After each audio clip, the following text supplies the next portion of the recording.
And we are officially live. Welcome, everybody, to Authors Live. I'm so super excited to introduce you guys to our special guest today. I'm sure you all probably already know who she is, but if you don't, for some reason, then Kara, why don't you go ahead and introduce yourself? Hi, I'm Kara Swanson. I write young adult fiction. I have a novella called The Girl Who Could See that came out in June. Yeah, that's me.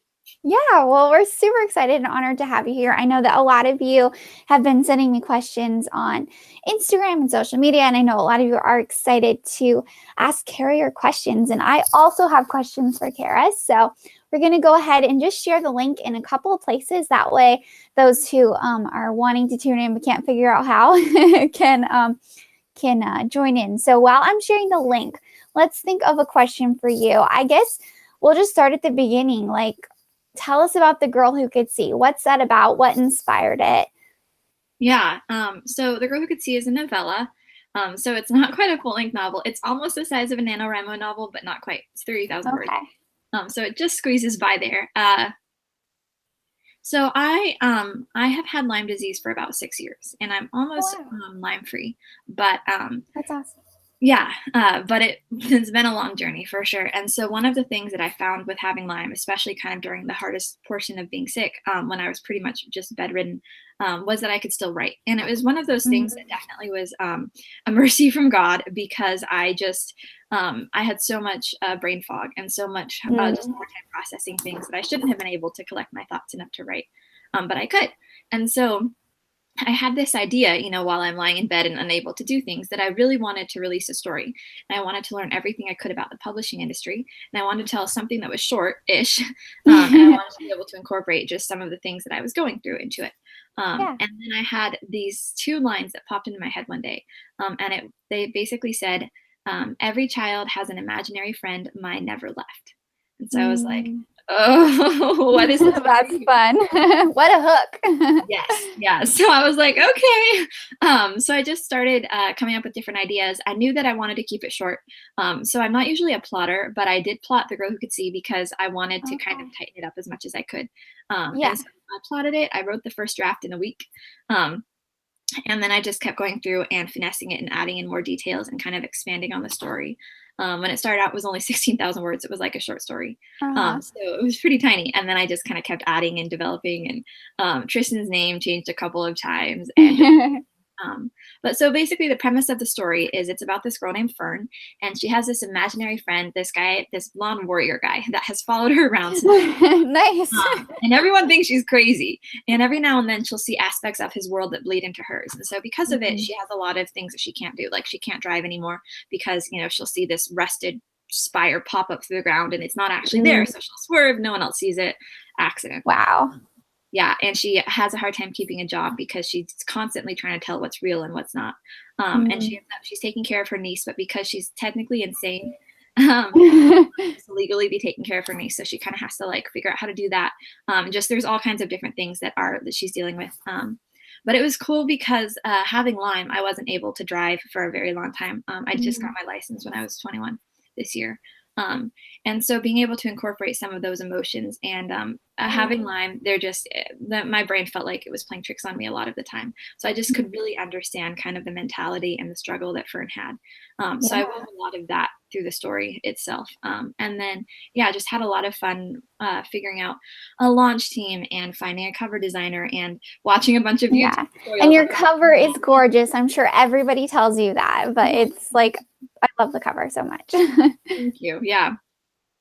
Yeah, we'll have to share a picture of it at some point here, but yeah. Yeah, for sure. It's so pretty. Do you have it on your shelf? Like, do you have it I next to you? don't right here. I have a box, Okay. but they're not in the room at the It's moment. okay. Yeah, you guys can go to her website and check out her cover. It's so gorgeous. But yeah, that's amazing. So I didn't want to cut you off if you had more that you wanted to share about your book and everything. But I have to ask, just from my own personal point of interest, are you going to do a sequel? Because I know that people just fell in love with this book, and I have yet to read it. It's on my list. I need to read it. But sequel, maybe? Yeah, I thought about it. I definitely could. I have an idea of doing a sequel from Tristan's perspective, and Oh, like doing almost a mirror of the cover. When you see the cover, you'll understand what I'm talking about. But it's a silhouette, and in the girl's face, there's kind of this dusty world, and then the bottom of her silhouette fades into an upside down city. And so I've thought of doing the same thing, but flipping it for Tristan. So his face is going oh, to be the city, and then having him dissolve kind of into the dust. So just something where it's like his perspective on the story, and just kind of have it be like a mix of sort of a prequel. So you see how everything in his world came to be, and then fading into once, yeah, everything. wow. Try That not sounds to spoil the, exciting. Well, I try hope not to you spoil do the have end. it. It sounds awesome. Yeah, so I'm going to go ahead and open up our chat box because those of you who are joining in, if you would like to, you can ask questions in the chat box as long as I can find it. It's always like in another window. So I'm going to try to find you guys, find your chat box, and please feel free to ask questions about really anything. If you have fun questions for Kara or questions about writing or about her stories. So yeah, please feel free to ask whatever questions you have. I'm waiting for it to load to see if we have anyone with questions. Yeah, it looks like it's still loading. So we'll check back in a minute. But okay, so I have some questions for you. I wrote a couple down here because there was like so many thoughts that were flooding into my mind about, oh, I should ask about this and this and this and this. I was like, I better get organized or this is just going to be super random. So what is the first story that you ever wrote? um, I think when I was like maybe 10, I decided to write a story about beavers. Splash was really bad.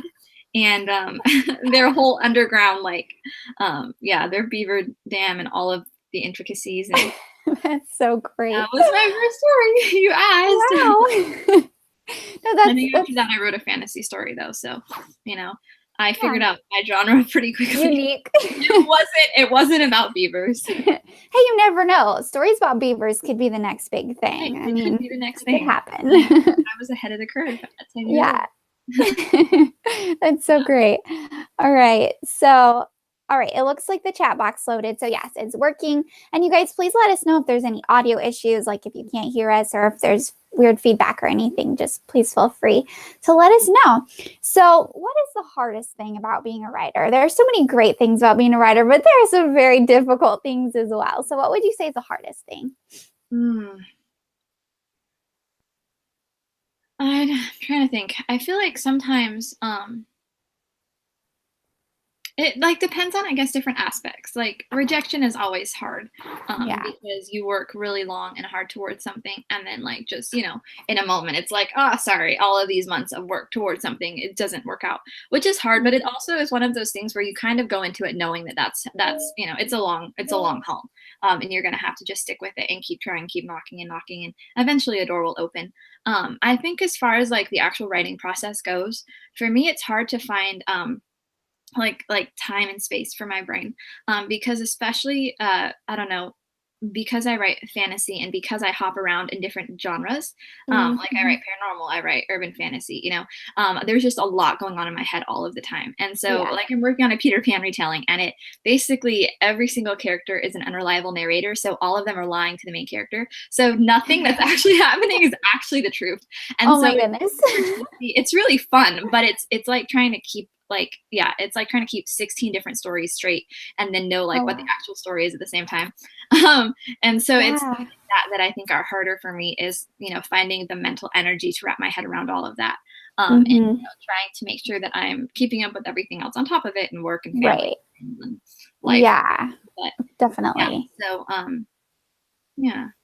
Yeah, so that kind of leads into my next question as far as like, do you have a specific writing schedule? That's always a laughable question for me anyway, because Yeah. like times change and seasons change and it just kind of depends on where you're at. But what about you? Like, I know that you work a lot. I know that you have lots of projects going on. You're always so busy. You're speaking at conferences. You're doing all kinds of crazy stuff. So Yeah. like, how do you balance your schedule? Do you have a schedule? How do you do that?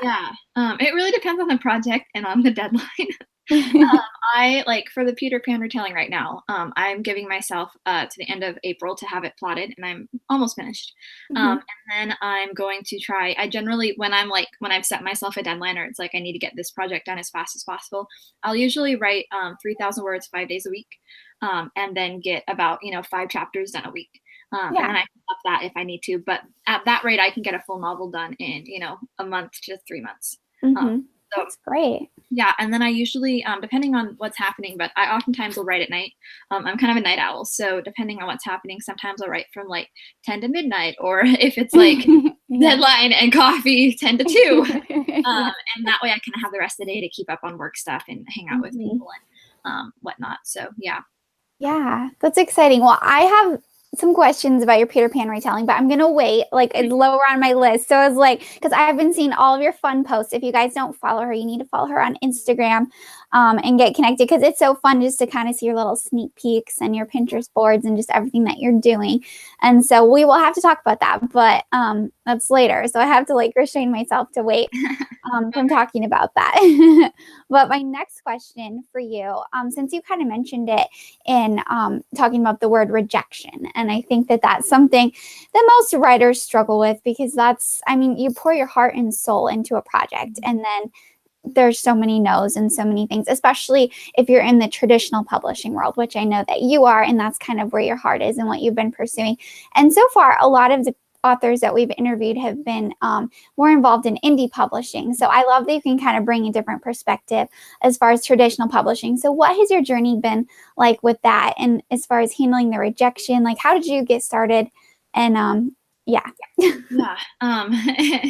loaded question. Yeah, it's like, how much time do we have?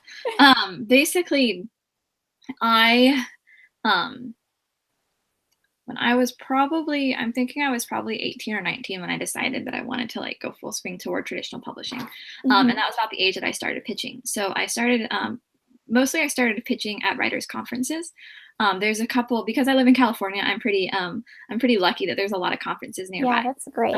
yeah. And so I started off, I think, it's been funny because I think I probably attended about 3 to 4 conferences a year in the past, since I decided to start pitching. And I Mhm. would pitch between 3 to like 12 people every conference. And so it was just one of those things where you learn like, okay, if this is the goal and this is what I want to pursue, then what's the way for me to do this in a way that's kind and gentle and getting to know these people and connecting with them Mhm. more than just, I never want to see someone as just a step to get higher, Mhm. all of the industry professionals are amazing and I respect them so much. And a lot of them are my friends or, just people that I know I can learn from. And so going with Yeah. the quality of I want to know you, I want to know your heart, I want to hear why you're interested in looking for what you're interested in looking at. And then I kind of want to tell you my heart. And then if they match, then awesome. If not, then that's okay. And Yeah, so that's that's kind of cool. always been my mentality with pitching. And just trying to be as clear and concise with what I'm explaining to them about, but also understanding that their time is precious. And so, yeah, so I've submitted online a couple times. I mostly pitch at conferences because I'm a people person. I love to get to talk to people. Yeah. And so to me, it's just easier. And I've gotten to talk to a lot of editors at a conference that you could not submit to online. And Mhm. it's a wonderful way to make connections and to get to know people. And you never know how an opportunity will open later that maybe you didn't expect then. Yeah. Yeah, I can't say much more than that. But yeah, and then I ended up signing with my agent because of meeting her at a conference. It was yeah, kind of an amazing thing. I had connected with her online and then we had a mutual friend who kind of like, yeah, mentioned me to her. And so when we met at the conference, we both kind of already knew like this might be something that would work. Right. And then not only did I get to pitch to her and she got to read some of my stories, but I spent kind of the whole conference with her. We Oh, ended up cool. hitting it off really well. Yeah. Her name's Tessa Emily Hall. She's amazing. And so we just, yeah, hung out the whole conference and went and got boba tea. And just, she was kind of part of like the whole little group of, crazy writers that we were hanging out at the conference. Yeah. And so we really connected well. And then she read my novella on her plane flight home, and it kind of like what I guess was the Mhm. last thing that she needed to realize that it was a good fit. Yeah. So yeah, I think the thing now that I'm agented and pitching and basically submitting to big houses and just waiting for answers and stuff, I think the hardest thing with all of that is, and this is totally normal. Like it's not like I'm complaining or something, but it's just it's an interesting process because you submit and you wait months to hear, and then they're like, oh, we're gonna look at it, and then you wait more months for them to actually look at it. And then once they look at it, then you wait more months to hear what they say. And then Yeah. when you're back, they're like, oh, sorry, we're not actually looking for that genre anymore. And you're like, oh. And so it's just the way that the industry moves. But it's one of those things where it's Mhm. just like, okay, just hang in there. It'll happen someday. Yeah. But And again, I guess one of the biggest things is like there's just two things I guess I try to remind myself, and one is that getting this far is an honor, and so the fact that even a publisher is looking at it is huge, and Yeah. I know that that's just 100% God opening doors and going before me, just because, and like I said, I can't give too many details, but the whole story of how everything has come about is just crazy. And then number two, that just because it doesn't work out, or just because it's not the right place, that doesn't mean that it doesn't have a place, and that doesn't Mhm. mean that it's like a negative reflection on the house or the editor. It just means that it wasn't a fit for them, and that's okay. Right. It needs to fit well. And a lot of times, I guess I just try to keep very open hands, because the stories aren't ultimately really mine. My goal is to, to glorify God with my stories, and to reach out to people, and to be able to, you know, tell stories of hope and light and things like that. And so it's like Yeah. he knows where it needs to be, and I just need to wait and be patient and trust. That's the hardest part, just Yep. that good old patience thing. Yeah. Yeah, that's really cool. And so what about like the rejection aspect of it? Because I know that um, for a lot of writers, you feel protective over what you've written, and you feel like it's such a deep part of you. And like I love what you said, that what I write is not mine. Like you're able to truly give it to the Lord and detach yourself from that and just let him work out whatever he wants to with it. But what about when someone just really doesn't want it? Yeah. How does that make you feel, or how do you overcome those potential bad feelings that could come up? Yeah. I've been pretty lucky in that, I think maybe some of it is just I have put in enough time and effort that the story itself is pretty strong, and I haven't ever had a rejection that was like, "We hate your story." It's always Right. right, the genre isn't right, and so Mhm. it's pretty gracious. I have had, like, critiques that are a little bit more what you're talking about, with just it not meshing well. And I tend to write things that push the envelope a little bit, in terms of I want to write about authentic and real stuff. And so, Mhm. like, I have a paranormal novel that deals with depression and anxiety and abuse and teen miscarriage, and like all of these really big topics. And so Yeah. there are gonna be some people that it just isn't for them, and that's okay. And Mhm. so I guess, and like you were saying, a lot of it, and from the beginning of writing and everything, I realized that if I was going to do this, I needed to not only have thick skin, but also realize that I can't control it, and just Yeah. constantly give it back to God and be like, okay, you know what this needs to be. I need to trust you. And He has opened so many other doors, and He has opened so many doors to get me as far as I've gone, that I know that this is His purpose for it, and that He Yeah. needs to be. It's like, yes, I've had a lot of doors closed, but it's always like, five doors closed and then a window opens. And so Mhm. it's just one of those things where you just have to keep trusting and have to keep relying, and not feel like anything is really that personal, because Yeah. it's their job, and they're not like sitting down and taking an or something. Just Yeah. yeah, Definitely. And I mean, when you really think about it, like it's I don't want to say like a competitive business, because I mhm, don't mean that in a negative way, but there's so much when you look at the supply and demand, it's a little bit off kilter. I mean, there are so yeah, many authors and so many books, and there's only so many books that publishers can publish. Like, yeah, so they have to be choosy, and yeah, it totally makes sense. So that's great to hear. So I hope that all of that is encouraging to you guys out there who are perhaps interested in looking into traditional publishing or have been submitting and are kind of in that similar place, because yeah. that's definitely encouraging for people. So we talked about what's the hardest thing about being an author. What's the easiest thing about being an author? What's your favorite thing? Like, there's so many joys that come from writing, Yeah. but what are some of your favorite things? Mm. I love interacting with readers that connect with the story. Like, by far, when they connect, like maybe it's something deeper, where it's like deeper themes, they understand it, and it's like, this was me. Or maybe it's something that's more like, oh, I love Tristan. I want to make fan art of him and tell you all about it, or like squeal to you at 4 in the morning, or like whatever. But Yeah. I love that interaction, and it's kind of like this story that meant something to me, and that took my time and effort, and this gift that I want to give you, and you're getting it, and you're understanding it, and you're connecting with it, and you're understanding it, and that is by far like the coolest aspect, I think. Just that Yeah. interaction. That's Again, I'm a awesome. people person, so come to me.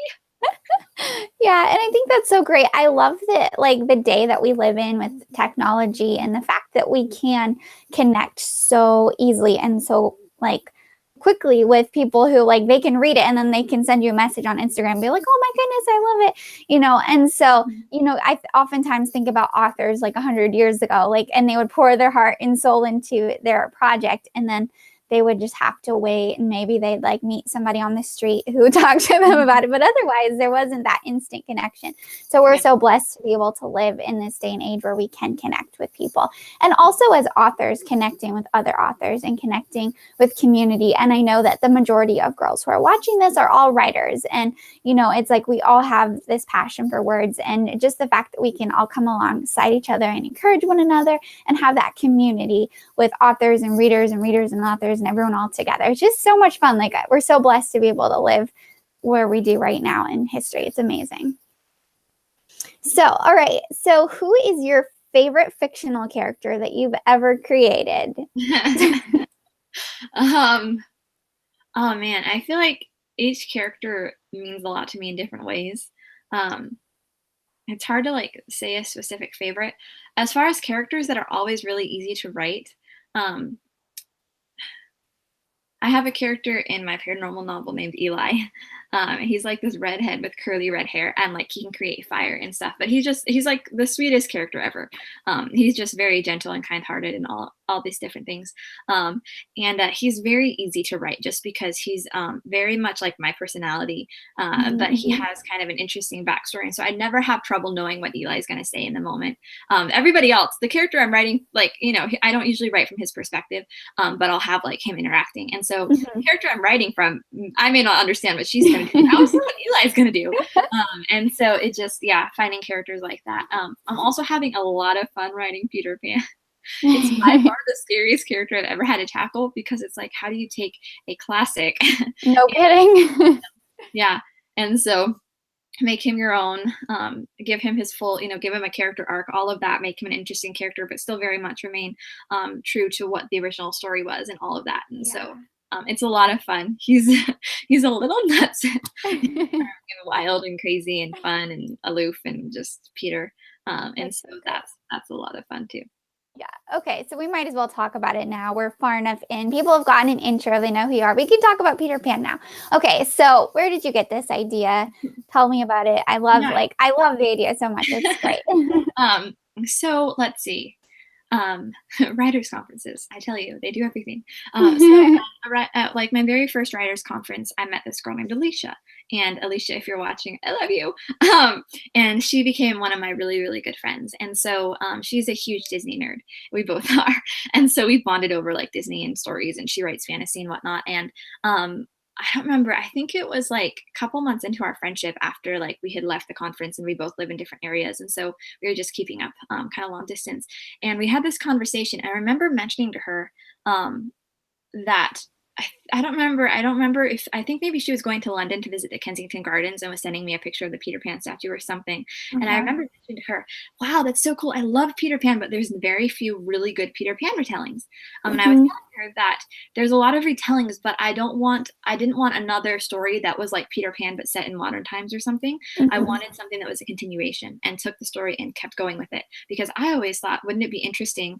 Because you have all of these things set up, you know, Peter doesn't want to grow up, Neverland, all of these things. What if you took like their end? You know, what if you said, okay, Peter doesn't want to grow up, so what happens if he does?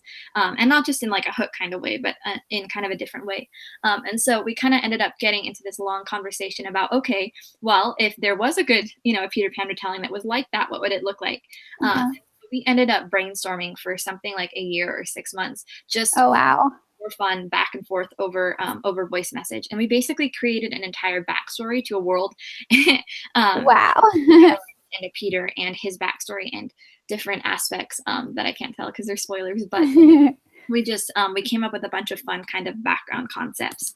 And then we ended up going separate directions. She ended up going and pursuing school, and I ended up getting an agent. And so the story kind of went to the back burner. And we, at that point, hadn't really written anything. We'd written a couple, I think maybe 3 chapters, but they weren't like polished. They weren't that great. They were just kind of us dabbling. And then basically 2 years later, I got some interest from a publisher for it. That was super, super unexpected and basically hit me out of left field. And I hadn't written anything for the novel yet. And there was a need for sample chapters and whatnot. And so basically I had to figure out if I could write the story. I had to figure out what Alicia was doing and how that was going to go. And we basically ended up coming to this place where she still has so much to do with school and just pursuing other things that she basically said, Mhm. like, I'll let you take over. And we had a backstory. We had some backstory elements, but it had been 2 years, so I didn't remember everything we discussed. And I had Yeah. no actual story. I had backstory. I had no actual story. So I had to Mhm. outline in like a weekend, outline 5 to 10 chapters, got a bunch written. And then just from there, I've been working on outlining the rest of the story to get the whole thing written. And so Mhm. I have the first book outlined. I have brought outlines for the second and third books because it's a trilogy. And so, yeah, just trying to, I mean, like researching London, researching England, researching colloquialisms, and just all kinds of things, rereading Peter Pan again and again and again, Yeah. and trying to figure out what aspects do you or incorporate. And yeah, just, yeah, trying not to say too much. I know. Just a lot of different aspects of the story. And one of the fun things, and I think I can say this, is that the story, one of the POVs is from Peter Pan's perspective. The other one is from a new character that I created, that Alicia and I created, called Claire. And so she has this ability that she can create pixie dust, and she doesn't know why. She doesn't know how. Her brother was kidnapped by Peter Pan. At least that's what she thinks happened. Oh boy. And Right, so because we have all these lying narrators, so we have no idea. yes, there's really no answer to any of these questions. And so she's trying to find her way to Neverland or to Peter Pan to save her brother. And meanwhile, he's trying to find Claire for another reason. And so there's just all kinds of things happening. But it's just really fun to explore all of those different aspects. And, what would it be like if you actually could create pixie dust, but you had no idea that was what it was? Just this weird golden flecks that just appear on your fingertips. And anyway, Yeah, just a that's lot of so fun cool. taking elements and kind of expanding on them. Mhm. Yeah, that's awesome. So is it gonna be like a full-length novel or a shorter Mhm. story? Gonna be a Full full-length novel. novel. Okay, I don't know yet cool. how long. I'm aiming for like 90,000 words, 70 to 90,000. Yeah. Well, that's awesome. I'm excited. I've probably already said that like 20 million times, but I am. That'll Yeah. be fun. Very cool. All right. So we have a couple of people joining in. I just opened up the chat box again. I haven't forgotten about you guys. We've just been talking. So, all right. We've got a couple ladies. We have Angela. We have someone who says hello from Russia. That's so Cool. cool. Awesome. Yeah, so we've got a couple girls joining in. So please feel free, if you have any questions, feel free to ask. And I should actually open up Instagram because we had a couple questions on there as well. So let me go ahead and open that up and check what they were saying. But yeah, this is, just wait just a second. I should have already had this open. But all right, so we've got a question, actually a couple questions here. This one is from, okay, I'm going to try to pronounce her name. Please forgive me if I say it wrong, but okay, I can do it. Medomafo. I think that's what it is. Anyway, her question is, what inspired you to become an author? We kind of already talked about that a little bit. We talked about The Girl Who Could See, but not necessarily what inspired you to become an author. So maybe we'll start with that one. Yeah. So I'm a missionary kid. I was raised overseas for 16 years in the jungles of Papua New Guinea. Pretty remote. It was only accessible by airplane. We Oh, didn't have wow. Wi-Fi or TV or anything like that. Um, Yeah.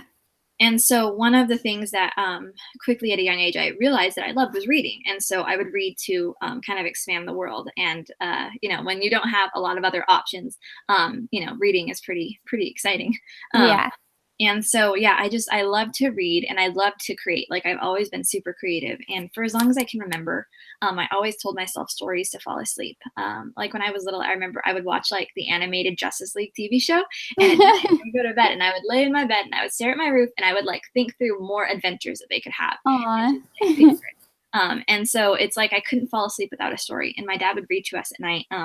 Like he would read to us Door Within, Wayne Thomas Batson, or like the Redwall books, or yeah, just a wide variety of things. Johnny Tremaine. We were homeschooled, so there were a lot of books that we needed to read for school. And then every Yeah. time he'd basically rotate. He'd read us a school book, then he'd find something more fun, and a school book, and then like a weird fantasy novel. Um, Uh-huh. so I had a love of storytelling. I had a love of reading and that kind of thing pretty early on.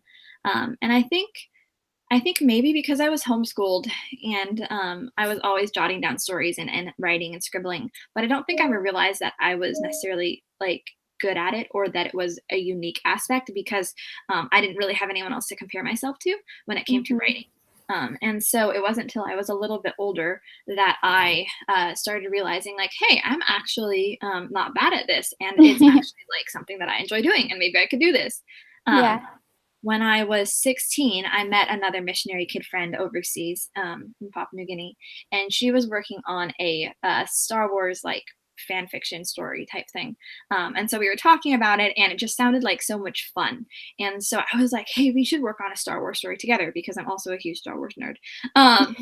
So we started working on a co-authored Star Wars novel, and it didn't actually end up going anywhere. I don't think we got very many chapters done, but through us emailing back and forth chapters, it got me realizing, like, hey, I can actually write a story and I can actually co-author. Mhm. And so we ended up actually working on a not a Peter Pan retelling, on a fairy on a fantasy novel with mermaids Okay. and pirates and kind of Narnia-esque, C.S. Lewis-esque, with a lot of allegories. So, long story short, I co-authored that when I was 16 to 17. We got it published through a small press. And so that was kind of like my first introduction to publishing. Yeah. And because of having the motivation of her expecting chapters from me and me expecting chapters, Mhm. we were able to get it finished in a pretty quick time. And it was kind of like that moment where the light bulb went on of, oh, I can finish a story. I can finish it well. I can do it. And then once it was published, like, oh, I can market and I can, grow my Yeah. platform, and I'm good at these things and I enjoy it. And so maybe this is something I could actually do full time. So it was kind of a mix of both. I've always been a storyteller, and getting the kick in the pants of having somebody else like expecting Uh-huh. accountable with it. So yeah, Yeah. sorry, it's a long answer, but No, that's awesome. That's really cool to hear. And the second part of her question, she says, "Do you have any tips for young aspiring writers?" Yeah. Um, It's a big write a question. lot. Yeah. I would say write a lot and read a lot. Especially as you get more and more prolific, you're going to lose time reading. I find that it's very, very hard for me to read anymore. I have almost too many words in my head at a time. And I'm so busy with other things that I have to like really carve out time to read. And so one of the things that I miss is when I didn't have quite so much responsibility when it came to writing, I had a lot more time to read. And because I read so much, it impacted the way that I wrote. And Mhm. it allowed me to kind of shape my own voice. And so I would say, while you can, read as much as you can. Read in your genre, read outside of your genre, just grow and learn, because you'll internalize those skills that you read about and you'll be able to be a better writer. On top of that, just keep writing. Once you learn how to write on command, kind of, when you realize and you kind of train yourself that, okay, I'm going to get these many words done today, or I'm going to get this much done today, then when down the road you are on deadline or you are not feeling it, you will have trained yourself to write even Right. if you don't That's feel good. like it. Because that's a huge part of, yeah, being an author is just doing it, doing the Mhm. so yeah, just keep reading, keep writing, do it prolifically, do it as much as you can, and enjoy it, because yeah, you're probably going to enjoy the writing more now than you might later. In the sense that you're not on deadline, you don't have anyone peeking over your shoulder, you just can enjoy it. Right. You get to sit down and be like, okay, characters, what are we doing today? There's not Yeah. any of the pressures, and I love writing. I'm not saying that, but it's not as much of a whimsical, lighthearted adventure anymore. Now it's Right. like, okay, guys, let's buckle down and do this thing. Uh, Right. Yeah. so Because there are other people depending on you. It's Mhm. not just you Yeah, anymore. Yeah. yeah, That's really cool. and yeah, I don't have quite as much time to just write and rewrite and rewrite. Gotta make sure you get it somewhat okay. Mhm. So Yeah, that's really good. Great advice. Super good. Okay, so Angela says your story of how you started writing is so inspiring. It's cool. thank It you. definitely is. I think yeah, it's very unique. And that's what I think is so cool. Like, God does different things with everybody. And so I love just seeing, especially like the variety of people that we get to have like come on this show and like talk to people, because everyone's writing journey is different and everyone's stories are different. And I just love that the Lord does different things with different people. So it's so cool to hear um, the perspectives and stuff. So. All right, so I have a couple more questions for you. These are kind of some lighter, fun questions. What is your favorite author snack?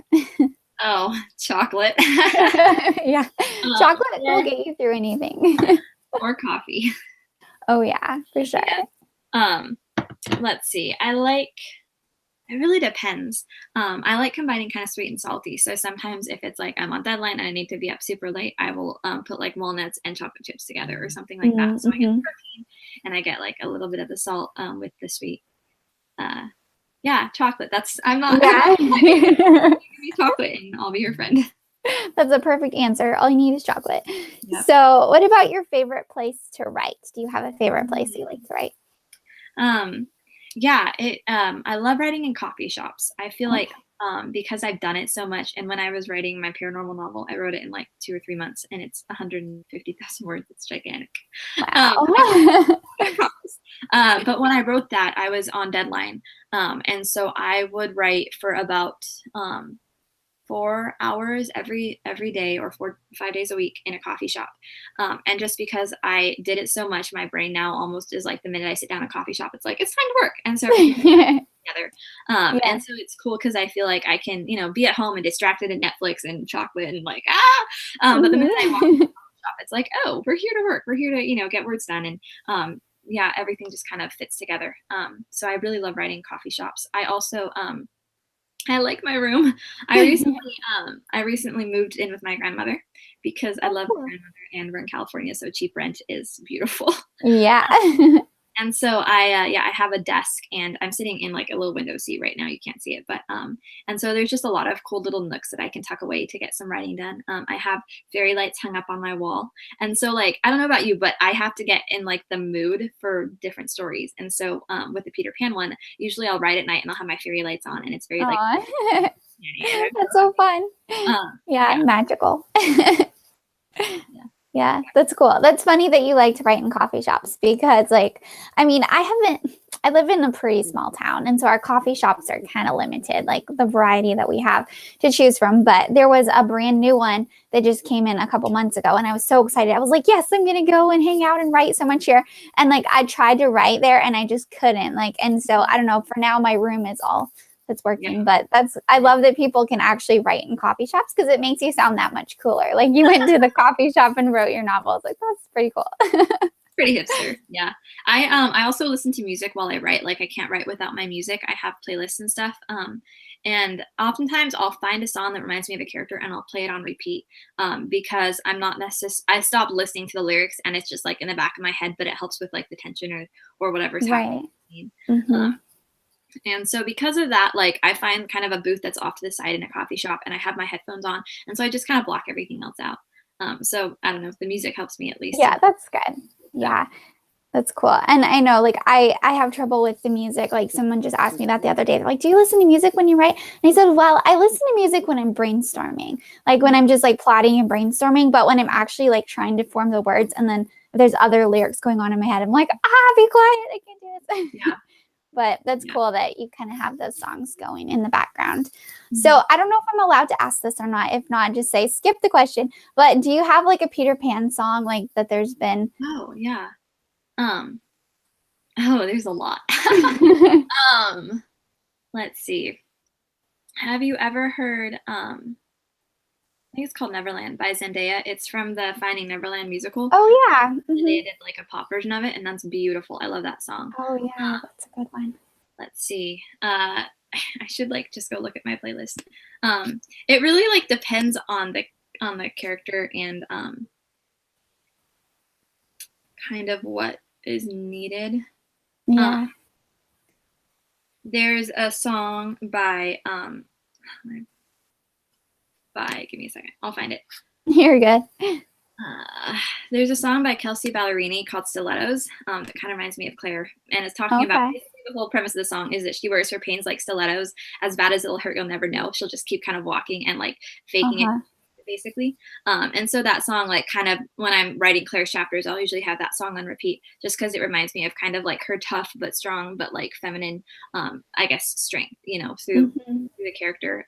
Peter Pan, when I write his chapters, I usually listen to the soundtrack from the 2003 movie, the James Okay. one, the live action Yeah. one, because it's beautiful, and it's very like whimsical and whatnot. And so, Yeah. yeah, I really like that one.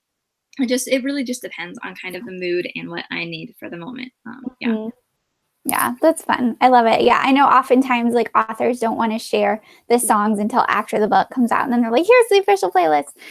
So I wasn't sure if I could ask that or not. But I think it's always interesting to hear like what music, it's amazing how music can inspire like different Mhm. thoughts as you're listening to it. It's pretty cool. Okay, so let's see what else. Oh, this is a good question. If you were not an author, what would you be doing with your life? If you could guess. I've always like jokingly thought that I would probably be involved in musical theater, Okay. because I love music, I love singing, and I love like I love being dramatic and acting a little bit. Not necessarily, I haven't. It's not like I've really done much. But when I'm writing, I'm always acting out scenes to figure out how it's going to look or what it's going to be like. And I get very involved, and like I'll cry with my characters, or I'll, whatever the case may Yeah. be. And so I've always thought, like I love that medium of storytelling, of being able to, like, especially musicals, like, man, just give me your money, or take my money. But yeah, I Yeah. feel like if I wasn't writing, I would be pursuing something like that, something musical. Hmm. Yeah. Yeah. So, have you thought about making your Peter Pan book into a musical? That would be amazing. Yes. I don't write music very well. I can do lyrics a little bit, but I don't have enough knowledge about like music notes and all of that to do it. Yeah. Maybe someday though. That'd be so Once it fun. gets made into a movie, then it can be a Broadway musical. Yes, a Um, top movie and then musical, and you're good. Sounds fun. So, what about that was actually kind of my next question is every author's dream your book be turned into a movie or TV series. Who would you cast in your Tom Holland. That's I a love Tom. perfect answer. Like literally He's perfect. perfect. He literally is Peter Pan. That Um, would be so good. Okay, we need to work on that. We really do. That I would do. be I have this weird dream that someday when the book is published and I'm famous and I'm like on Jimmy Fallon or something, and like I'm going to somehow mention to people that yes. Tom Holland is like my Is Peter Pan. yeah, Yeah, he is Peter Pan. he And just then it's like, is. oh, they're going to have him guest and he'll walk in and I'll get to meet him. So That would like, be perfect. Okay, I feel like we should start or working on that Jeremy right Sumter. now. Either way. Yeah, But that would work. I'm not complaining. I know, right? Yeah, we should actually, and you guys, we should start working on this. We should think about this. We need to be ready for when the book comes out, and we need to like start a petition or something. That would be hilarious. It's So, awesome. what about for the girl who could see? Who would you cast in that? Oh, I don't know. I really don't know. I honestly haven't thought about it too much. It's hard because I feel like there's certain stories where it's like, oh, this is totally the character, and there's other stories where it's like, oh, sorry, where it's really hard to find um, someone that reminds you of them. Hmm. Like I don't know. I haven't really found very many good reference pictures for Tristan or for Fern. Hmm. Fern kind of ish, but I really don't know. You guys are welcome to make suggestions. Yeah, if you I guys just have any like suggestions. Yeah. There's not, I don't know. There's just certain characters that are like, oh man, yeah, slam dunk, that's the person. Then there's other things where it's like, I don't know. Yeah. Yeah. Laura, Laura Grace is here and she says, "Oh my goodness, that would be amazing. That's such a fun dream." So she's in support. Thank you, Laura. Yes. Now everyone knows my obsession with Tom Holland. It is real. It's okay. I think everyone's kind of secretly obsessed, but it's all good. He's very like cheerful and happy and charming. And like Yeah, a he's one of great those Peter people where you Pan. see a picture of him smiling and you're just like, oh, now I'm happy. Yeah, that's a good that's a good casting. Like usually I feel like especially I mean it depends on the author, but I feel like for me it's really hard for me to say, "Oh, this person I would cast, this person I would cast," because so many of my characters just kind of showed up out of nowhere and it's like Mhm. I'm not going to know the right person to play them until I see them. Yeah. Like they would have to walk into the casting room and be like, "This is the person." So, I think it's kind of cool that you have both characters where you have people that you do kind of your Pinterest looking and like thinking of characters. And then you just have those people that just somehow show up in your mind and they're just there. So Yeah. Yeah. it's cool. Yeah. Okay. So let's see what else do I have here. I think we sort of talked about this, but are you more of a plotter or a pantser? Um, I'm technically more of a pantser, but I'm finding that But you I have to plot. drafts when I plot, yes. Generally, Yeah. what I like to do is I like to pants my first draft just to get to know the characters, and then I like to plot it out and basically go through and be like. So what I do is I'll pant the first draft, and then I'll outline it by just bullet pointing each event that happened in my draft, and then I'll go cut any of the events that shouldn't be there, and then I cut them out of the manuscript, and then I go through and I parallel like my outline of what I've done so far with what needs to be in the story.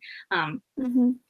through like using, I don't know, the hero's journey arc or something like that to make sure I have all the components With Right. Dust, however, with the Peter Pan retelling, because it's rotating POVs and because there's so many unreliable narrators, I was like, there's no way I can wrap my brain around this and just do it first draft as Pan. Mm-hmm. So yeah, I've been outlining for several weeks now, and it's coming together, and I'm excited to see what it will be like Awesome. when I finally get it done. Yeah, very cool. That's exciting. What was I gonna? I just totally lost my question. I was the next thing I was gonna ask you. Yeah, so it had to do with. Oh wow. Well, if it was important, it'll come back. Okay, so the second part of we were talking about filming movies and stuff. So I have to ask, where would you film it? I mean, well, obviously Peter Pan. But Yeah. I mean, what about Neverland though? Where would you want to film Neverland? Oh, see, spoilers. Oh, okay. Neverland isn't quite the Neverland you think it is, or you were. Oh, all right. Yeah, like I said, Yeah, okay. So we'll just have to wait and everything is see. different. Um, Yeah. so most of Dust, the first book, takes place in London. So that Hmm. would obviously be the preferred filming place for Yeah. that. And then for Neverland, I don't know. New Zealand is just so gorgeous. I can just never get I over it. know. How can you not film in New Zealand? So Like, I feel like something like that. Neverland is very jungly though, and so I feel like you would need some kind of tropical, probably like Hawaii or something. They film there. hmm But yeah. yeah, some sort of tropical, kind of whimsical place. Yeah, Yeah. That's fun for sure. yeah. Yeah, I love like thinking about like even if you only need to film one scene in New Mhm. Zealand, it's totally worth flying Yeah. everybody there Well, for we'll one just scene. pop it Just there. do it. Just I'll have a write it. bonus scene at the end. Yeah, definitely. It's a good place to go. Okay, so let's see what else do we have here. Oh, I think some of the girls were asking questions. Okay. Let me catch up with you guys. Oh, Thank we you have all lots for of talking interacting. about your casting choices. Um, Laura says she's definitely in support. Angela says she has some ideas for them, but they'd have to show up. Okay. Okay. Laura says, are you pitching or self-publishing your Peter Pan retelling? Sorry if you already answered this. Um, not self-publishing. We'll leave that there. Yeah, pretty cool. All right. So Laura says, take me to Hawaii when you start filming. Yes, I will bring you. Yeah, and we'll all want to go to New Zealand and London and everywhere That's with you true. for I sure. know. Yeah. It'd be the trip of a lifetime. I am hoping, I'm praying, and like saving up because I really do want to do a London trip for research. Um, Hmm. for research. Yeah, Um, of course. because like that's the only reason you would go to London. Yeah, Um, the only reason. so I don't know how it will happen or like how I would afford it, but I think it'd be really important just to be able to communicate the surroundings Hmm. since it's such a big part. Definitely. And just imagine the inspiration. Like, oh my Yes, goodness I know. gracious. And just be like, Yeah. oh, I have a slight obsession with London, so like me I'm too. totally in support of you going and I want to go with you. So yeah, that's awesome. All right, so we've been talking about crazy stuff, films, movies, all kinds of fun stuff. So this is a great question. Your dream life 10 years from now. 10 years is a long time. Should we do 5 years? No, we're gonna do 10 years. Your dream life 10 years from now. What do things look like? Oh man. Huh. Let's see. I would like to be married in 10 years. That might be a good goal. Yeah, that'd be fun. Yeah, married, maybe have a kid or two.